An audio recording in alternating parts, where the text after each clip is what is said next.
to the MMA Fan Podcast. Ladies and gentlemen, I give you Stu and Blake. Hello and welcome to the MMA Fan Show. I am Blake Harrison and I'm not going to introduce my co-host because I've got a bone to pick with him. Today was supposed to be Christmas Jumper Day. What are you wearing, Stu? I've gone a bit humbug, haven't I? Yeah, mate, you've gone full Scrooge. Sorry, mate. You just in literally a plain black jumper. Yeah, I know. I am literally casting a shadow over Christmas. Unless you're like the ghost of Christmas past, then I don't know what you thought you did. It was supposed to be Christmas Jumper Day. Yeah, and do you know what? I've even done to get even darker?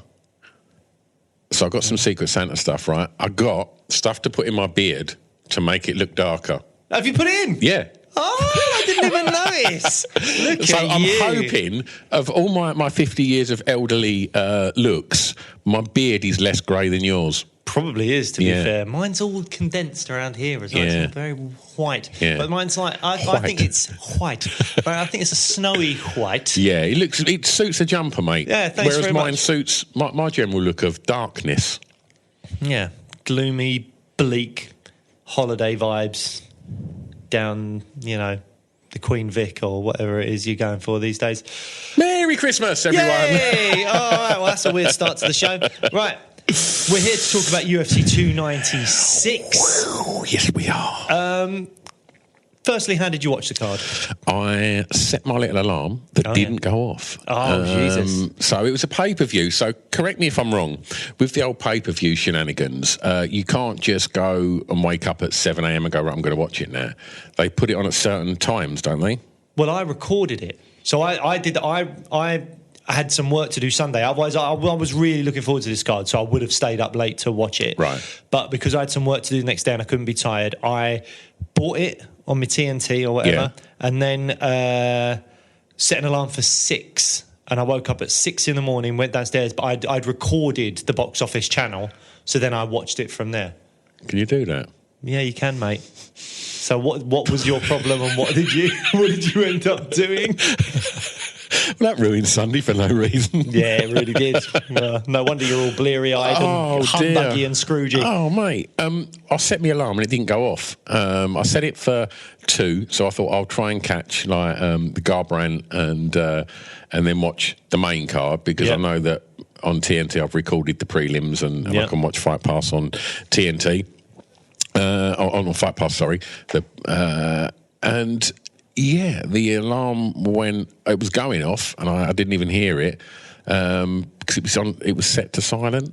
Oh, so it was just kind of like. So yeah, I woke up and I went downstairs at about 2:30, and didn't get back to bed till about 7:15. So I was a tired little bunny yesterday, mate. But was it worth it? I think it was. Well, I was going to say to you that leading up to this card, I know obviously we had the Ian Gary situation where he wasn't on the card anymore against Luque, which was a loss to the card because it was a big fight. And I think it was a big loss. Yeah, because of all of the furore around Ian Gary leading up to this. Yeah, I'd like to have seen that press conference, which I think we should also talk about before we talk about the card. I'd like to have seen what Ian Gary would have brought to that because. He's been in the firing line, and we spoke really about that on here on quite a lot. And for me, I think it feels a bit unfair. I agree. But I'd like to have seen how the fans would have responded to Ian Gary, and I don't think I would. I mean, it didn't stop Colby talking about him anyway. No. But yeah, I think on the whole, there were some great fights, and there was some that I didn't feel quite delivered on what I'd hoped. Yeah, well, that was my point. I think leading up to this, even without the Ian Gary Luque fight, it was still a cracking card, like one of the best cards of the year. Did it live up to it? And I think it was living up to it until I think we got to the co-main and main events, which obviously we'll get into. But I think had I stayed up all that time from 1 a.m. whatever, pulled an all-nighter and was awake for 24 hours or whatever, and my last 2 fights were Pantoja Royval and which I thought could have been fight of the night. I was very looking forward to it, and then obviously Leon and Colby. I may have been a bit Yeah. That's what I've stayed up for. It's a bit like, the worst I remember that happening is when I stayed up with my brother and we watched Usman Masvidal 1. And that was the foot stomp fight.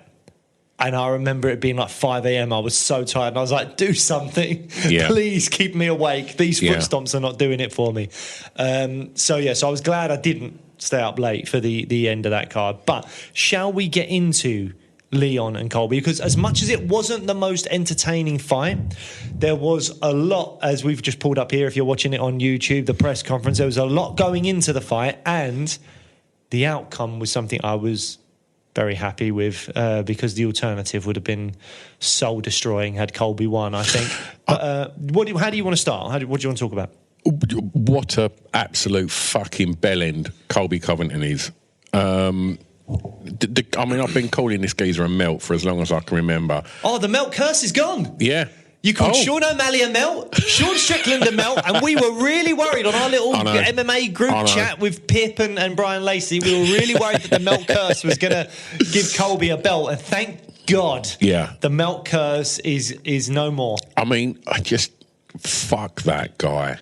Like, gross, wasn't it? It was really gross, and I mean, he rocks up like as George Washington, with his MAGA that cap I like. I'm not the MAGA cap. I'm not a big fan of the MAGA cap, but I think him doing the kind of Revolutionary War thing, Britain against America, I think that was fun. I'm here all day for stuff like that. I think that's a fun little thing to do. Then he opens his mouth. And then he opens his mouth, And again, a comment about Ian Gary's wife, Layla, as well, was in there, which has been sort of overshadowed by what he said about Leon's dad. But again, another gross thing to say. So I'm sure everybody listening knows the fact that he referenced he's going to take Leon to hell when he can say hi to his dad when he's there, or something along them lines, wasn't it? And it all came from him fucking up his own line. He was like, I'm going to take you to 7th layer of hair. What?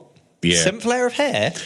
And it's the fact that he's clearly like rehearsed this. Yes. Makes it really tragic. And there's the bit in the face-off where it's rumoured that he said, I was in character. I don't agree with that. Well, I think there's been confusion about that. Whoever put up that original post on Twitter was like, captioned it as, I was in character. But then other people have come out and said, that's not what he said. Yeah. He said, you thought I was a character, because Leon has referenced him as like he's playing a character or something like that. So...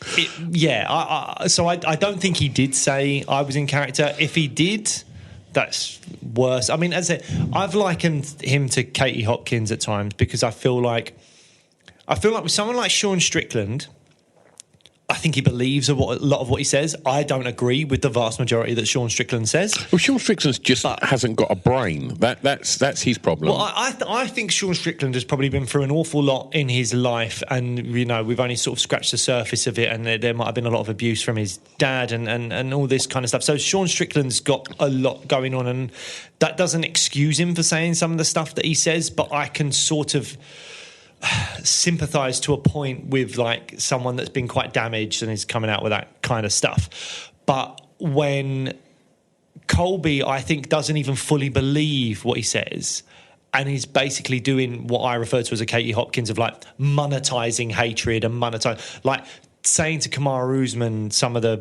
racially problematic things he said to him way back when, and then there's the homophobic stuff as well and all that. I'm like, you're doing this to make money. Yeah. And in a sense, that sort of makes it worse for me, because I feel like what you're doing is wrong. So where do you stand on this? Because let's also say that he referred to Stephen Wonderboy Thompson as being a paedophile. Did he do that? Yeah.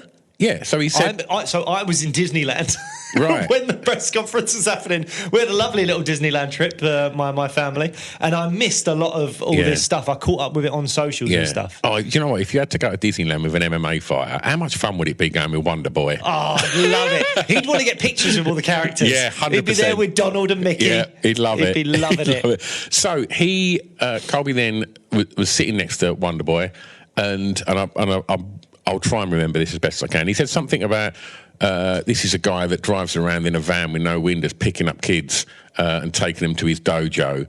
I'm not. And he said something about like he should be on a different list, not about welterweights or something like that, and then says, and then he literally called him a pedo. Like, literally said the words pedo to him. Wonderboy just went, "Oh, come on, you can't, if you keep saying that, I'm going to set these kids on you that are in my dojo." I was just taking it as Wonderboy would, just he's brilliant. Class. Class act. And now you just think, oh, you scumbag, you absolute scumbag. Yeah. Look, I don't subscribe to, hey, it's the fight game. So what? So what? That doesn't mean you can say these things and there not be repercussions.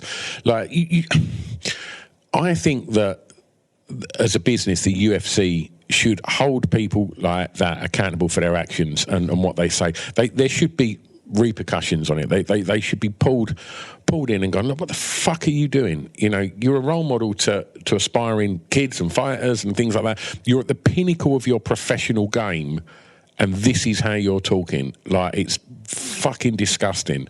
Mm-hmm.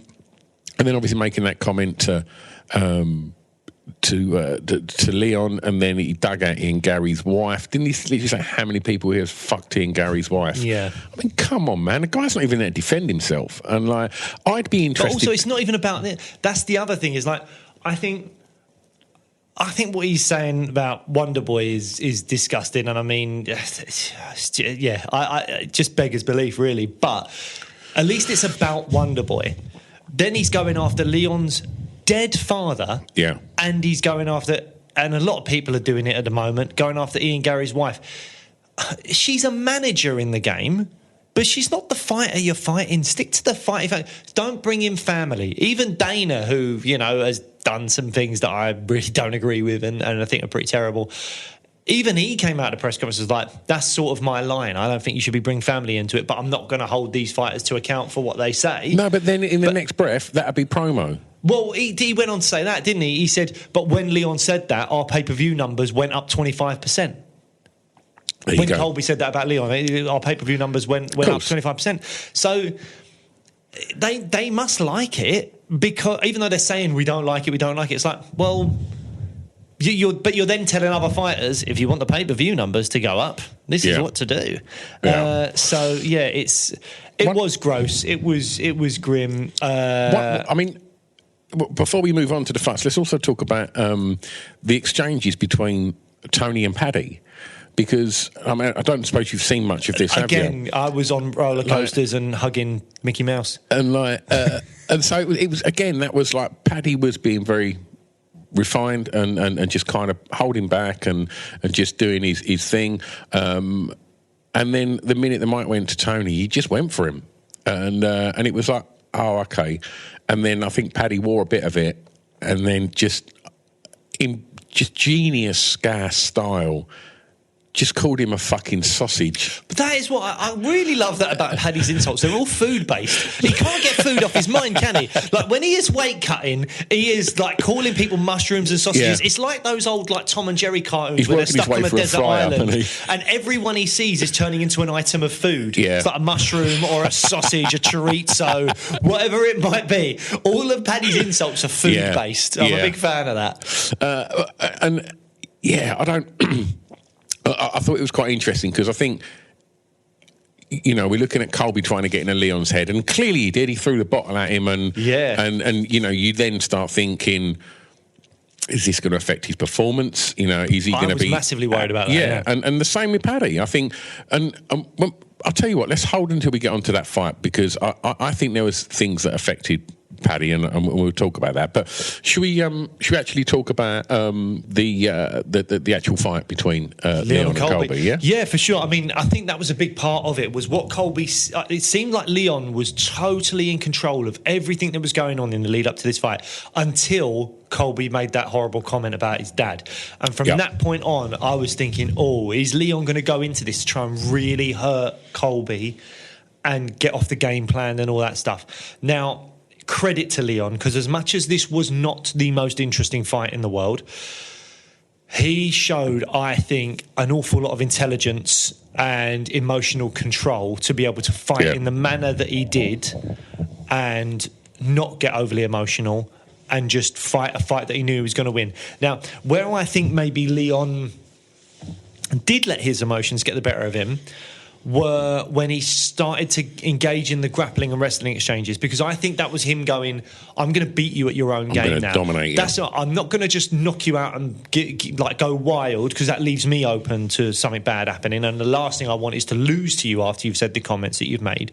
But what I will do is I'll show you I can take you down and I can dominate you in some grappling exchanges.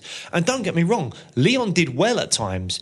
But the best moments of the fight for Colby Covington were when Leon made those choices to engage in the grappling and then made a mistake. Yeah. He was too high. Colby reversed it, whatever it was.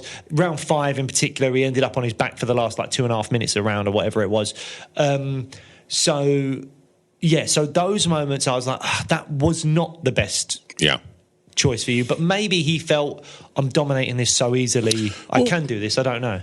I think there's an element that, he's obviously trained. He's wrestling for the last, two Usman fights and for, this camp as well. So maybe he's just that confident and wants to show just how well-rounded he is. I know we all know that he's a sharpshooter sniper, but... I think he's like, there's way more levels to this. This is what I can showcase. And I think he did. And like I say, when he first got took down, he got up and then he took Colby down. I think that was just a fuck you. I agree. And that was like, I can beat you here as well. And I think maybe that then led to a couple of other instances where maybe Colby's better wrestling kind of shone through. And I think maybe later on in the fight, that also levelled with maybe Leon gassing a little bit. Maybe. We said that in the pre-show, didn't we? That we were worried about Leon potentially getting tired, and that's when Colby would do well. And I think Leon won the first 3 rounds incredibly comfortably. And then I think round 5 was definitely Colby's. And round 4 I thought was close. I think you could have given that to Colby. I gave that to Colby. Yeah. So I think it was actually closer than the judges' scorecard suggested. But I think Leon deserved to win that fight. So let's wind it back to rounds 1 to 3. So the first round, right?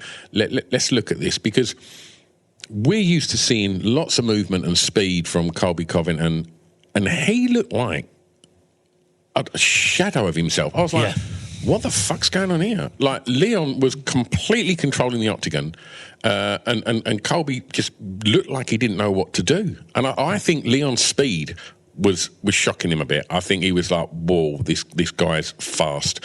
And I think ring rust was clearly apparent there. Mm-hmm. He's gone from 3 years out. No, just under 2. Right, just under 2 years out. Okay, and he's gone back in at the highest level, and it showed. Yeah, and I think the only time he looked like he could be slightly problematic, it was too late in the fight. Mm-hmm. And I think, as we've seen, and with Leon, he can tire in the latter rounds, like most fighters. Mm-hmm. But you have got people with cardio like Colby that have got a great gas tank. But Leon done what he had to do to get through it and retain the belt. But I thought Colby looked old, and I thought he looked slow, and I thought he looked rusty. Dana sort of said that as well. Yeah. He said that he felt Colby looked old and a bit slower, and it's... I think that's a lot for Dana to say that, when Dana sort of has been quite an advocate for Colby, really, in giving him the opportunities that he's had. Yeah. I also loved the fact that he was like, the president's going to put the strap around me. And the fact that Dana was like, as if Secret Service are going to let Donald Trump in the middle of an octagon. And it just shows how disillusioned and just what a fucking idiot. He was desperate in the cage, Colby. At the end of the fight, he'd been easily beaten. He keeps going, I won rounds 3, 4 and 5. I think you maybe won round 4, definitely won round 5. I don't think you won round 3. But the thing that was so desperate is he then came out with a greatest hits album of Trump this, Trump that, ring rust this, and veteran soldiers, veterans and soldiers and all that stuff. And it's like, mate, we can see through you. You're saying all this stuff not because you believe it, but because you know it plays to your audience. And what was great was the crowd that were cheering him as he walked into the octagon was still booing him, even when he said all those things that usually resonate really powerfully with that crowd. And I think that we've possibly seen a real turn here where I hope so. Colby is sort of done. I hope so. And not just athletically, but I think with the fan base. I think when you say some of the awful stuff that he said and then put in a performance like that where you looked a shadow of yourself, as you said, I think that's it. I don't think the fans will resonate or gravitate towards you as much as they used to. So post-fight, they said, okay, what are your thoughts on fighting Shavkat? And you could tell he was like, reversing out of that one as quick as he could. And that was the fight that should be made, by the way. But my point was on that press conference, there was a lot of welterweights up there, and they're all going at it. And you could just see Shavkat, who probably couldn't understand a lot of what was being said, probably just thinking, I'll smash you all. Yeah. I bet he was just sitting there thinking, I don't need to do any of this. I'm just going to bide my time and just keep on winning. I think he needs one more. We'll get on to Shavkat. Anyway, but let's stick with. So he backed out of getting involved in a conversation about Shavkat. He ain't that stupid. He knows that's a bad fight for him. Yep. And so he went, me and Wonderboy is where the money's at. And I'm like, dude, really? Like, I mean, anybody? There's still going to be a lot of fans that are going to want to see somebody pound Colby Covington. Yeah.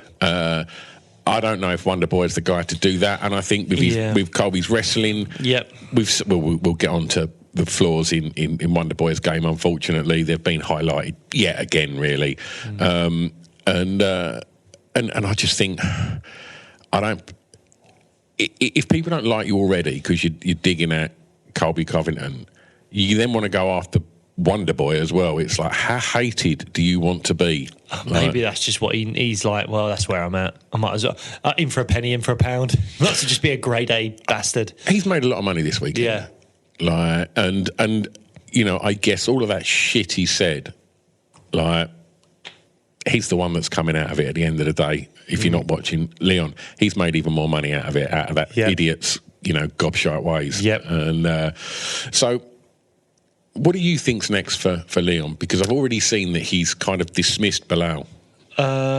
Leon's dismissed Bilal, is he? He said, I had to wait for my shot. He can wait for his shot. Oh, that's interesting. So I think it should be Bilal. 100%. It should be Bilal. So, I mean, I think... So Leon has... I think... Realistically, I think there's only two options. There's a sort of sneaky third option. But I think the two options for Leon, to me, I don't think he's moving up to middleweight. I think middleweight's got plenty going on, and I don't see him moving up to middleweight. But even though he wants to, he's mentioned it. He's mentioned when he's got... My rule is 3 title defences before you get immediate rematches or moves up to other weight classes to become a champ. For me, Bilal is the front runner. That makes all the sense in the world. Yeah. Equally, if you do, there's a Manchester card apparently in July. If they do that and make it a pay-per-view event, because we've got Aspinall and Leon, you could do Aspinall versus Garn, Leon versus Bilal, and it doesn't matter if those guys aren't superstars yet. I think Aspinall's on his way, but it doesn't matter if those guys aren't superstars yet. That pay-per-view will do all right as long as it's got like one other decent star in it. Like if it's Hamzat versus whoever at middleweight in like a title eliminator on that card as well, that card will sell well on the pay-per-view. Do you not think Paddy would sell it? I don't think Paddy would sell pay-per-views globally. I think Paddy will...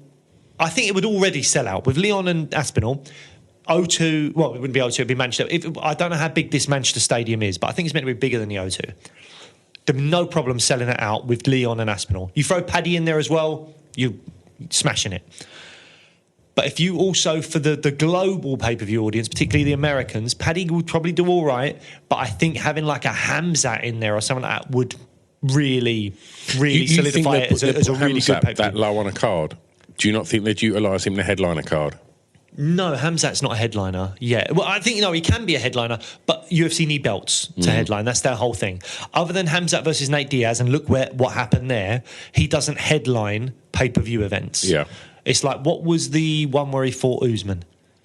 What event was that? There's so many cards, you just can't remember everything. But basically, that was... That was Islam versus Volk. That was Islam versus Volk. Well remembered. Yeah. So they need the belts, and I think if you have Aspinall versus Garn, Leon versus Bilal, and maybe Hamzat versus, I'm trying to think who's up there in middleweight, a Robert Whittaker. Yeah. Or, someone like that. Obviously, we've got Dricus versus Strickland. Adesanya wouldn't come back, and Adesanya can headline pay-per-view. Adesanya, Chimaev without a belt would headline a pay-per-view really, really well. But I think Chimaev versus insert middleweight guy here in a title eliminator, that works really, really well. And that would be a cracking card. That would be a really, really good card. You can get Paddy on there as well if you want. Molly maybe as well.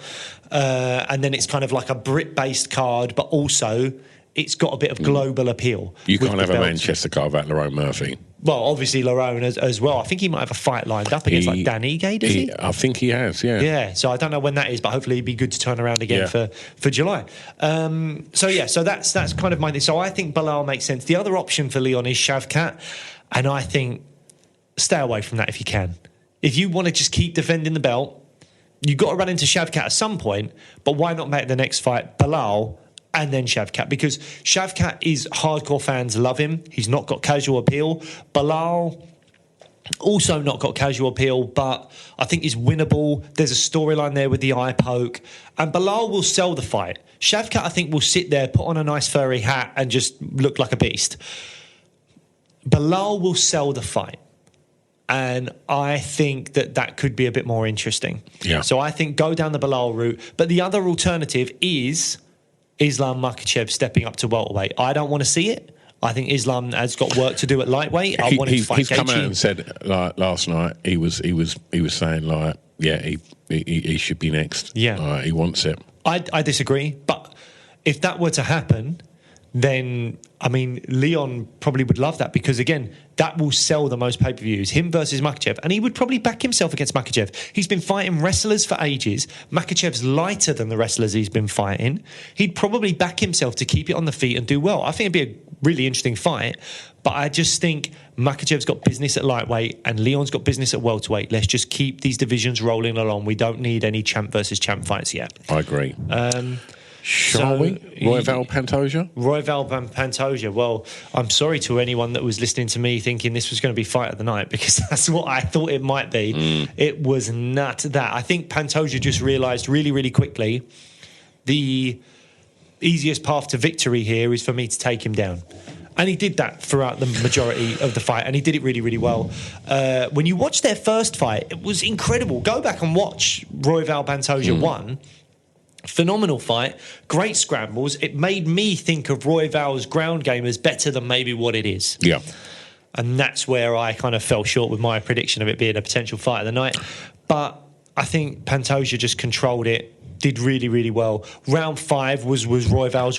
he come out swinging. He come out with so much gas in his tank. And Pants looked tired. Yeah. So... yeah, absolutely. But he's a warrior, though. There's something about him. He did it in the Moreno fight where he just looks exhausted but just keeps going. He fights through it, yeah. Fights through it, yeah. It was disappointing. I was really expecting fireworks for this one. Yeah, me too. And yeah, it was boring. He done what he needed to do to keep the belt, and much like Leon, really, he kind of done what had to be done, and so what do you think's next for Pantoja? Well, originally I put down Albazi. I want it to be Albazi, but Albazi's got a fight booked against Brandon Moreno in February, and Dana White said that's a number 1 contender fight. Now, I love Brandon Moreno, but do I want him to fight Pantoja for like a 4th time? Because haven't they fought once on The Ultimate Fighter, and twice in the UFC, most recently for the belt, and Brandon Moreno's lost every single time. So I'm just not interested in Moreno versus Pantoja. So for me, if I was the UFC, I would say, sorry, Brandon, you're going to fight someone else. Albazi, step up to the plate and you take him on. And I think Pantoja's maybe struggled with people that have got obviously Pantoja showcased some wrestling here, but I think against the very good wrestlers like Askarov and stuff like that, he struggled. And Albazi looks like he's got very, very good wrestling. So I would be really interested to see that fight and see Amir Albazi versus Pantoja. But we'll have to see if he gets through Brandon Moreno first. Yes. So, yeah. Shavkat Wonderboy, Tenacious D walks out Wonderboy. Love to see it. Man, I'm such a huge Tenacious D fan. I was about 14 or 15 when that first Tenacious D album came out. I was about 35. But it was the best. Like, I loved it. I was like, these two Jack and Cole. Just like making absolutely brilliant songs, and it's all about like doing cock push-ups and stuff like that. Absolutely loved it. It was the best. So shame that they couldn't see Wonderboy win. He was never going to win this, was he? No, I think Shavkat was the biggest favourite on the card, and it would be nice to have seen. But I actually don't think Wonderboy did too badly. I don't know if we want to change the old image. Probably Wonderboy doesn't want everyone watching that one. That looks nasty. So we've got an image of Shavkat just this face cranking. It's quite unpleasant. Wonderboy, that looks really unpleasant. But anyway, I actually thought Wonderboy did pretty well to avoid takedowns and stuff early on. He did. And he's 41, Wonderboy now. He's just like... He's old. He's old for the weight class, for the division. It's just like we've seen Colby Covington at 35, sort of, getting a bit slow. Wonderboy's doing so well to be his age and still competing at the highest level. His style doesn't lend itself to getting old, though. No. I think his style is all about that kind of rapid, kind of karate striking and movement, and I think Shavkat was a bad matchup because he's going to, for Wonderboy to do what he does, he needs to keep that distance and, and fire off his shots and counter. And I think Shavkat was just too strong, too fast. And once he'd got hold of him, it was never going to last long. And it was such a shame because, he's, he was tail end of the second round. He locked that in, didn't he? And, it's, I don't know. I don't know what's next for Stephen Wonderboy Thompson. I think he's... I hope it's not Colby. Yeah, that's a bad matchup for him. Maybe Wonderboy knows if he's feeling like he's coming to the end of his career, that could be a big payday. Yeah. Obviously, we'll talk about it on another show, but we've seen that MVP has now signed to the UFC. Yes. We know that he's fighting Kevin Holland. But maybe if he wins that, then maybe that kickboxing match that MVP wasn't necessarily a fan of. No, I think it'd be interesting. He was saying that, it would be really interesting for them, but not so interesting for the casual viewer because they will know what's going on beneath the kind of feints and the strikes. Don't tell them this. If they want to know, go and watch the episode that we done with MVP. He came here, and you can watch Blake put him on trial ahead of him announcing that move to the UFC. And we're going to do a show also that you'll be able to get later this week where we'll be talking about some of the announcements for UFC 299 and some of the other announcements that have come over the last few days. Shavkat, what's next? Well, I think the right fight would be Colby, but I don't think Colby will take that fight. I think Colby's looking to fight 41-year-old striker that's shown that he struggles with wrestlers because he's looking for an easy fight. And it's going to make more money for him fighting Wonderboy than it is fighting Shavkat. I don't know. I think Colby will earn the same money either way, quite frankly. But I don't know. But I think that, Shavkat, first man to ever submit Wonderboy. I know Wonderboy's had deficiencies lately against like Burns and Bilal in terms of defending the takedowns. But you have to work hard and it still goes to a points decision or whatever. Shavkat, the first man to submit Wonderboy. I know it wasn't the most entertaining fight, but he's just so good everywhere. And I just think it's one more fight and then it's the belt for Shavkat. He seems like such a nice dude as well. He seems like he's probably a lovely bloke. But I've put down Sean Brady. I know that's behind him, but I just don't know what else. Other than that, mate, unless Kamaru Usman is like, I really want to fight at welterweight again and I want to go for the belt, then he needs to get wins, and beating Shavkat would be a big one. That would be a big thing for him to beat Shavkat. I'm down with that fight. I mean, Usman versus Shavkat, I'm down. I'd love to see it, but I don't know if that's going to happen. And I'd like to see Usman up at middleweight. I think that's the future for Usman. Why cut the weight? You're a star. You've made your legacy at welterweight. Try something new. So I've put Sean Brady down here, but just because there's not really any good options. Yeah. Shavkat's in a difficult place. No one's going to want to fight him. Yeah. So he might just wait for ages and end up getting a title shot. I don't know. Or maybe there'll be a situation where he needs a fight. It's booked against whoever, but then they drop out and he takes a last minute. A bit like Islam Makhachev. He ended up fighting Bobby Green before getting a title shot. Shavkat might be the same. He might end up fighting someone way back in the rankings to get his title shot. Welterweight's that division where you don't get your shot when you deserve one. You sit and wait. Yeah. Leon's had to look at below, and Shavkat's knocking on the door too. Yep, and absolutely. I don't want to open that door. Shavkat's knocking at the door. Don't open it. Tell him I'm out, Mum. Okay, shall we move on to the baddie himself? Let's Paddy do it. Pimblett. Lad. Nice new hair. Yes, cornrows, not the floppy hair. He said that was getting in his eyes and making his chin go up in the air, but also, and I kind of understand this, that the judges he felt like were awarding people more points or saying that strikes were more impactful because his hair was always flopping around all over the place when he was getting hit, which sounds ridiculous, but it also I think makes a lot of sense to me actually. Absolutely. So I think that makes sense. Going into this fight, Paddy and a bunch of other people were saying this is a lose-lose fight for Paddy. Do you feel like it was lose-lose now that the fight's over? No, not at all. And as I said in the pre-show, I think people will then look back, when Paddy's next fighting, and people will look back and I think what they will see, because the highlight reel, he's not going to be of rounds 2 and 3. Maybe they'll show that slam that he dropped on Tony in round 3, but they're going to show the great striking in the first round, the flying knee, all the stuff that culminated in Paddy taking that first round very comfortably.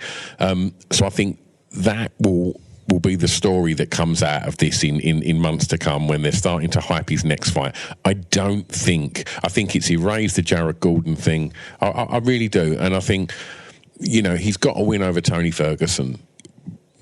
Dress that however you want. But I think that when it comes to his next fight, the highlight reel is going to look great because it's going to show him completely dominating Tony in that first round, which he done.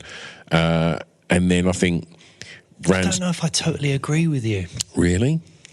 Yeah. I feel like it's not a total loss within a win, if that makes sense. But I think had he finished Tony in that first round, I think we would be talking about this as Paddy's back. What a performance. He finished Tony like hardly anyone has finished Tony. Like it was, if he'd have done that in that first round, if the referee had stepped in, I'd see this in a very different light and I'd be saying, Paddy's here, give him a ranked guy. I think Pat, even though it was Tony, he still smashed Tony in a better way than anyone else has really done. But I think because Tony was able to hold on and then you saw Paddy sort of not struggle because he was dominant, but it was just kind of, the fight was just sort of happening without any... I'm trying to think of a way to describe it. I'll tell you how I felt in them rounds 2 and 3. I was thinking, just get through this, Paddy. Just get through this. That's not ingratiating yourself to... That's not what you want to see, but that I just thought, I don't want him to lose.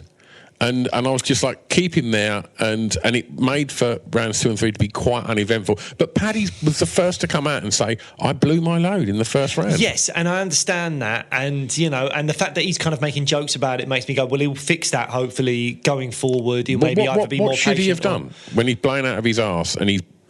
Well, no, but you shouldn't be blowing out of your arse. That is either, from a fight point of view, I would say slight immaturity in terms of you should have held something back within that moment. But if he did, is it a cardio would have we been issue? having that conversation and going, oh, if he just would have fucking pulled the trigger, he could have got him out of there in the first round. It's not about pulling the trigger because he was going for him. It was more about... I think you, as a fighter, And again, I know I'm speaking from a place of like, what the fuck do I know? Fair enough. But I think when you hear other fighters talking, coaches, all that stuff that have had a long time in the game, management of your cardio within a fight is an important factor. And I think Paddy's learned from this, the fact that he's making the comments he is. I think Paddy will be a better fighter going forward from making this mistake. Yeah. But I think to have silenced the doubters, and I think to have won back approval of some of the fans that he lost, and to eradicate the kind of bad taste in everyone's mouth from the kind of Jared Gordon fight and stuff, I think he needed a finish, or at least a way more dominant performance, because I think rounds 2 and 3 just weren't as... I just feel like he should have been finishing, Tony. My vocabulary's not working as well as it should, and I can't find the right words, because I know that it was a 30-27 kind of dominant display in that sense, but I just feel like there were moments in that fight, like round 3, I thought Paddy was so tired that Tony might actually come back and do something like that. But then Paddy got the takedown and it all went fine.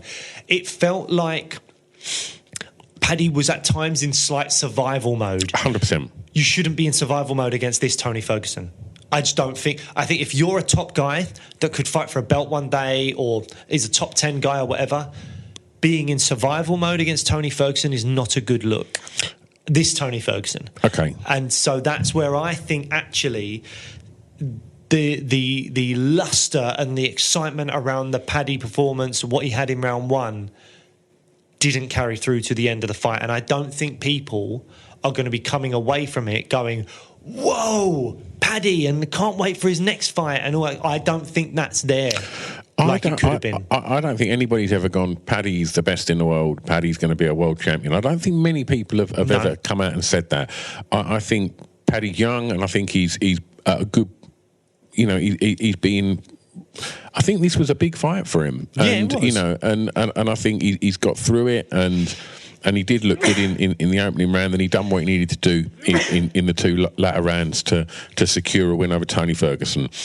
So moving forwards from that, I mean, I thought Tony was quite disrespectful when the decision was made. He just walked straight off. He came back. He did come back, but I agree. I felt like he was quite... it was sort of disrespectful. But then he did come back and hug Paddy, which I thought he sort of made amends there. So Paddy said that he won't be fighting at UFC 300 because his babies are due. Yeah, twin girls. Which is wonderful. Congratulations. So there's been some people come for him that want to fight him. Yep. RDA. Now, I worry in that 2nd and 3rd round, had that been Rafael dos Anjos, could have seen something be a little more problematic. I don't like that fight for Paddy. Yeah. Jared Gordon is obviously fucking screaming that he wants that again. Yeah. I think there's 2 things you can do with Paddy. If you wait till the Manchester card for him to fight, he can fight anyone. Yeah. He can rematch Jared Gordon. He could fight anyone kind of lower down the pecking order. He could fight, it really doesn't matter who he fights. If he's fighting on the Manchester card, it does not matter. You can just get him another win and keep building his confidence. He's 28 years old. You don't have to rush him. Or you go, he's on a 5 fight win streak now. Is it 6 now? In the UFC, though. Oh, right. Okay. Yeah. In the UFC, I think he's on a 4 or 5. I can't remember. I'll have to get it up on the old Tapology or whatever. But Tony, Leavitt, Gordon, Vargas. Yeah. And was there someone else as well? What was the first one? Was the first one not Vargas? I can't remember. Basically, he's on a 4 or 5 fight win streak. That, I think, is enough to potentially get you a ranked opponent next. I'm just not sure who I like for him, other than potentially, because he's called him out and it's not an easy fight at all, potentially Bobby Green? Is that a terrible fight? Paddy versus Bobby Green, UFC Manchester. Yes, please. Yeah, you go for that. So, I mean, I just don't know who else you do, really. I mean, if you want to skyrocket him, there's a world in which if he can just go out and brawl first round like Paddy does, there's a world in which he could fight and actually do okay. I can't believe I'm saying this. Against Beneil Dariush. Am I crazy? I did not see that coming. No. Dariush, I think, has shown some weaknesses in his chin. First round against Oliveira, first round against Sarukian. I think he's had issues before. And I just wonder if there's a possibility. This is if you want to push Paddy. If you want to, if the UFC wants to really push him now, then that's maybe a fight that you could do. But I wouldn't book that fight. I thought you were going to say Dan Hooker. No, I think that's a bad fight for Paddy. I think, and it's weird because Dan Hooker would probably lose to Dariush, but styles make fights, and I just think Paddy's a great grappler, and Paddy can come out all guns blazing in the first round, and Dariush doesn't always do well against people that are doing that.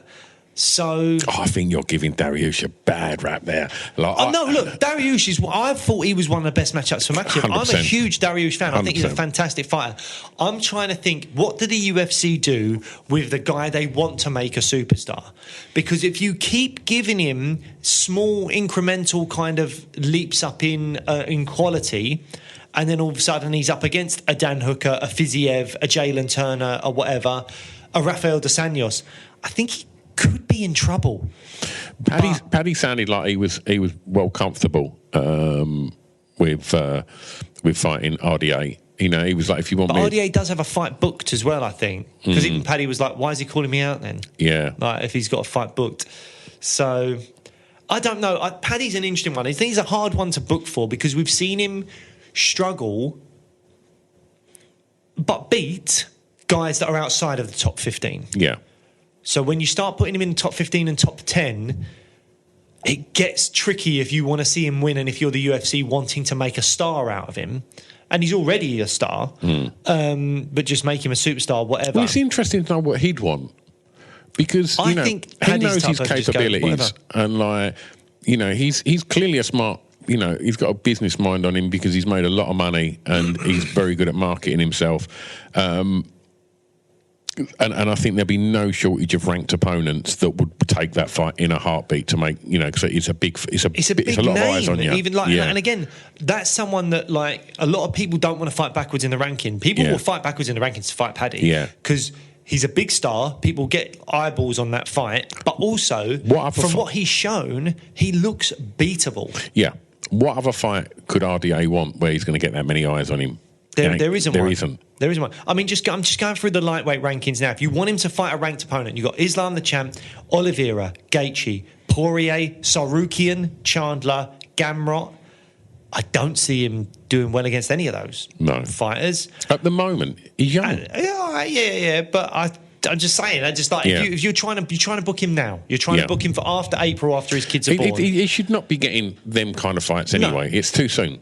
But it's just whether you want... But then do you give him 3 more fights before he gets into a top 5 fight? And who, between kind of like 10 and 15, do you favour him against? Like, Jalen Turner's a beast. Rafael dos Anjos, maybe, but I think that's a tough fight. Benoit Saint-Denis, I think that guy is...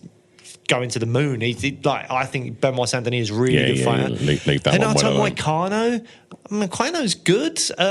Bobby Green, I think that's the fight to maybe make. I agree, mate. I'm loving that. But that's not an easy fight. Paddy, as we've said, he did better with his hair in the cornrows, apparently, at like keeping his chin down, but his chin still was up at points. Yeah. Bobby Green will hit you. And that will be a really interesting one. And then Drew Dober is 15, and you know, Drew hits like a truck as well. It's like, I don't know, man. I don't know. Maybe I'm selling Paddy short here with what I'm saying. But equally, I'm also saying he's got a chance of beating Beneil Dariush. So I'm not selling him that short. Right. Okay. Tony, it's got to be the end, isn't it? Even Dana's come out and said it's the end. I think he should retire. He's saying he's not releasing him. Yeah. Which is maybe what he should do, but he's saying he should retire. Yeah. I mean, I don't really see there being any exciting fights for Tony Ferguson. Nick Diaz? Like, I'm not interested in that. No? Nick Diaz, Tony Ferguson? No. I'd watch that. Yeah, I'd watch it. Of course I would. But I like the idea of both these guys that haven't looked great. At least one of them will get a win. Yeah. I do like the look of that. I mean, at weight class, it'd be difficult because Nick kind of fought his last fight at 185. Yeah. That'd be a lot for Tony. Could Nick get down a bit further? Could they do a catch weight 175, something like that? I don't know. If Nick Diaz is fighting, like, I don't think Tony Ferguson's that fight. Like, what's better? I don't know. I don't want to see it. You just don't want to see either of them fight? I just think, like, no, I don't. I have no interest in watching Tony Ferguson fight. I'd watch Tony Ferguson versus Nick Diaz. And that last Nick Diaz fight, yeah, you're right, cheers. I fucking love Nick Diaz, but I just... There's a time when I loved Nick Diaz, and it ain't 2024. Give him a payday. Go on. Like, Nick and Tony. Like, can he will he lose to both Diazes? Maybe. Anyway, I'd watch it.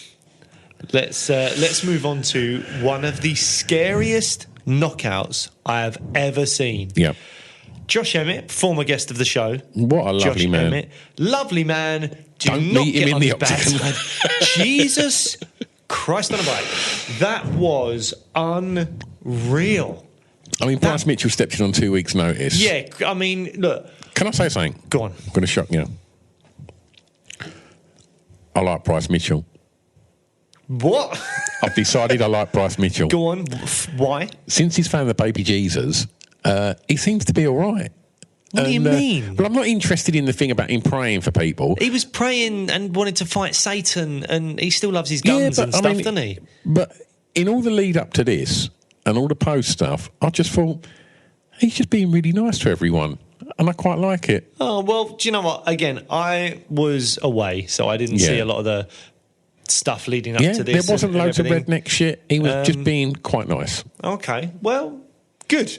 And he was very humble in defeat. Yeah. You know? I think you're going to have to be after that. I mean, that could be life-changing, that KO. I mean... The shudder was quite scary. He was convulsed. Like, that was a moment where I was just like, oh, God, like, this could be really serious. That was quite frightening. And I think even Josh Emmett, after we've got this image of him shouting over him, which was the immediate thing, which again I think was just energy leaving his body more than anything else.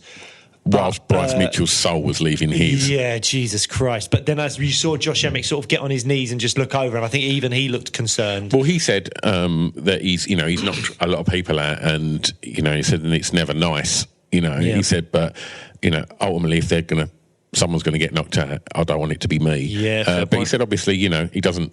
He's never got any ill feeling for his opponents, blah blah blah, and he gave Bryce credit for taking the fight on short notice and stuff like that. But just look at the shape of Josh Emmett. I mean, like 38 years old at featherweight, like to be doing that at his age is really impressive. Yeah, that was a fucking terrifying display.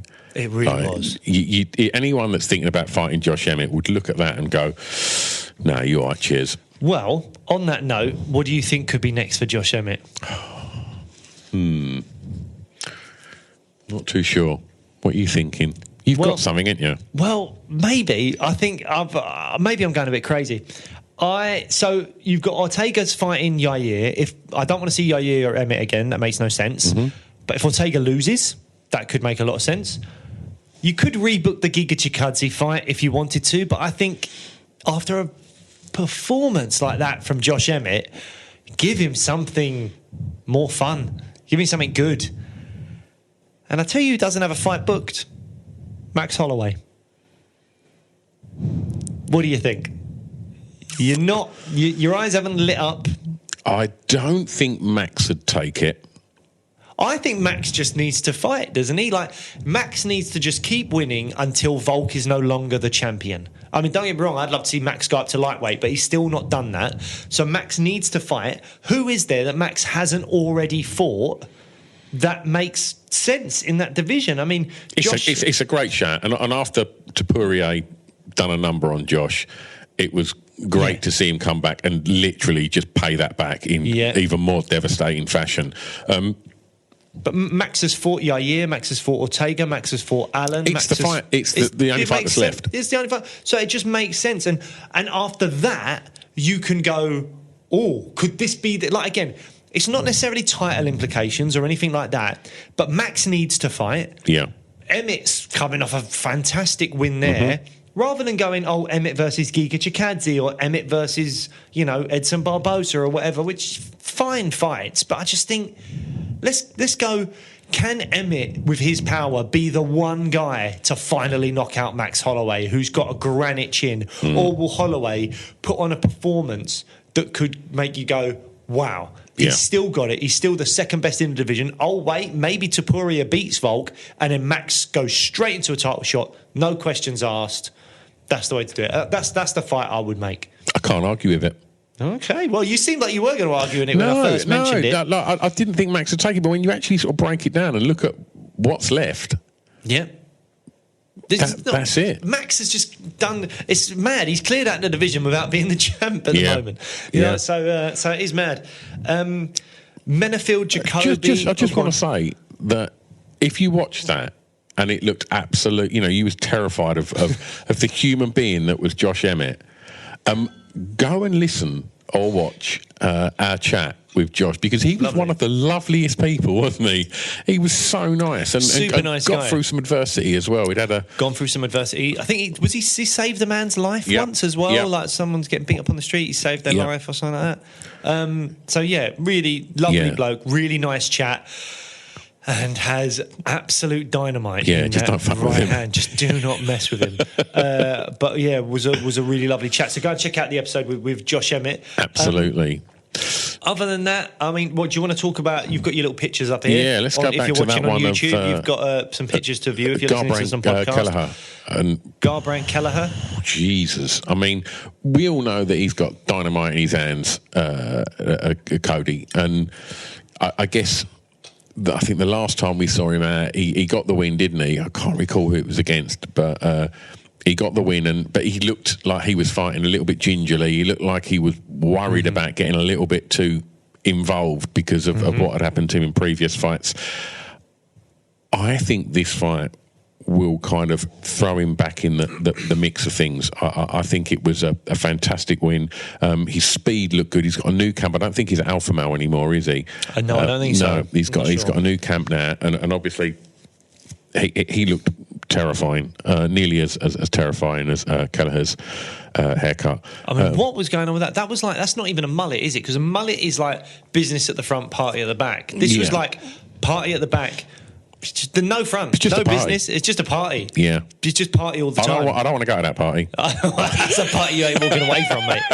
Jesus Christ. Maybe that's what was Garbrandt's problem. It was like, I've got to get this guy out of here. I ain't going to his party. Oh yeah, no way. And I thought he looked great. I'm trying to think who Garbrandt said he wanted to fight. Figueiredo. Yeah, which after for me, the fight to make was Davison Figueiredo versus Jan. Yeah. That was the fight to make, but that's not happening because Jan's fighting Song Yadong. We might do a little episode about the UFC 299 announcements. Loads of new fight announcements came at the post-fight press conference from Dana White, so we will talk about those on the O'Malley Vera 2 card. That card at UFC 299 is looking fantastic now. So we will talk a little bit about that in maybe a little bonus episode that we might put out this week. So now, Garbrandt Figueiredo kind of makes some sense. I mean, they're both big names. Garbrandt's a former champion. It could be a fun fight. I think Figueiredo smashes him. I think Figgy's just on recent form, apart from what we've just seen. Yeah. And also, Kelleher, he's not Figgy. No, he is not. So I would... The fact that Cody's calling for it, if I was Figueiredo, I'd go, sure, because then also you fought someone back in the rankings, so you're showing, you're willing to do that, and then after that you go, come on, someone ahead of me in the rankings now, and then that drives you towards a title shot. And I think that's likely to be 2 wins at bantamweight for Figueiredo, which puts him in good stead as a former champ. Did you see his leg afterwards? Oh my God, yeah, it did look bad. Fuck. It was the swelling on his shin. Yeah, that looked terrible. So he might be out for a little while. Yeah. But no, I think that makes perfect sense. Figueiredo, Garbrandt, I'd watch it. Okay. I'd watch it. It'd be fine.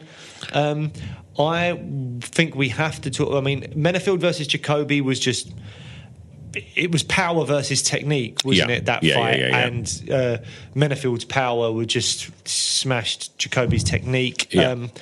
Irene Aldana versus Carol Rosa, one fight of the night. I don't think there was many people talking about that fight. They went to work. They did. There was not many people talking about that fight before the card. Yeah. We did. We mentioned it because I think it's always important to mention the high-ranking female fights that don't usually get the love that they deserve, not always positioned properly on the card, but no one was expecting it to be the fight, that it was. I mean, both women so tough. The leg kicks from Rosa, I thought that fight was going to be over so soon. After round one, I was like, Aldana's not going to be able to walk after this. Yeah. And then... she did incredibly well with the leg kicks, Rosa. But then Aldana came back, and even though she was limping on that left leg, got the boxing going, landed some great shots to the body as well. Really phenomenal stuff. And round 3 was a great fight. And then there's the picture of them in hospital together, just all kind of battered and everything. That kind of... It's become a staple now, isn't it? When there's a phenomenal fight, the two fighters get together. And it just shows, like... there's no hard feelings and everything. I love that, and we need more of that. We need more of that, and but it was a phenomenal fight. Both women worthy of the 50 grand bonus that they got at the end of that. And Ariana Lipski smashed Casey O'Neill. Bad night for Casey O'Neill. Bad night for Casey. Lipski was lighting her up on the feet, and then on top of that, finished up with an armbar after a scramble. Lipski looked really, really, really good. We'll have to see what the future holds for Lipski, but I think Lipski looks dangerous, and she's going to be heading into that top 15 now.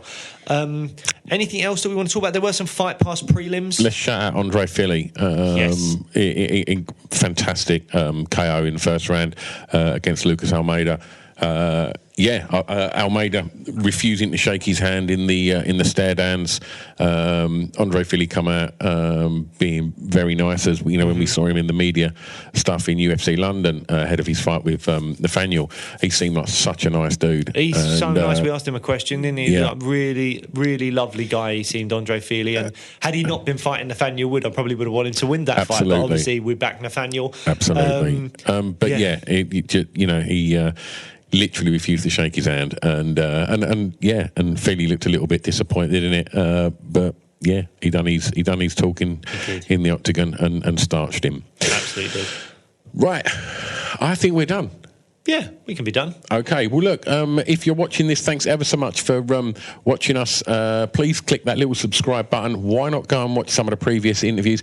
We're all talking about MVP's move to the UFC. You can watch our chat with MVP in the archives. You can watch a fantastic interview that we've done with the legend that is Bruce Buffer. If you like your boxing, go and watch our interview with Johnny Fisher, Bosh, and we have a great chat with Johnny. We've got loads of exciting stuff coming your way in 2024. We've got some UFC stars coming in the studio, and we're going to have some fantastic guests on that big screen zooming in for a chat. I think that's we should also mention that we probably are going to do a quick chat now about UFC 299. So 299 in Miami. He's got 99 problems, but that episode ain't one. But speaking is one. So O'Malley versus Vera 2 will be headlining that, but we will be talking about all the other fights that have been announced. MVP versus Kevin Holland, Ian Gary, Jeff Neal.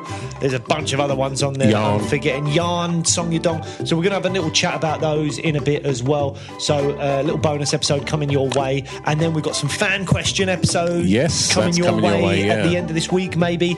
And then after a little Christmas break, we will be doing our Champions Prediction episode. So by all means, do you know what, I've just come up with this now, send in your Champions Predictions for the end of 2024. We will be getting together, going over our previous episodes, seeing who made what ridiculous predictions. Dustin Poirier to be lightweight champion, and who got predictions right as to who will be champ at the end of 2023, and then we will make our new predictions for the end of 2024 to see who will be champion in every UFC division. And if you want to join in and send some to us, maybe we'll read a few out or something like that. So lovely stuff. Thanks again for watching or listening.